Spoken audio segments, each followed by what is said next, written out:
పిల్లగా ఓ పిల్లగా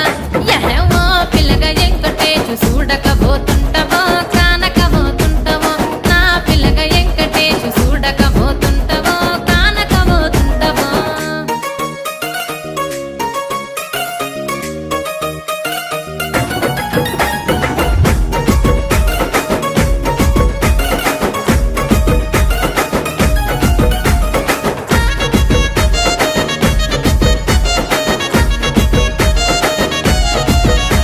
ఓయ్ కండ్లకు కాటుక వెడితే కన్యాకుమారి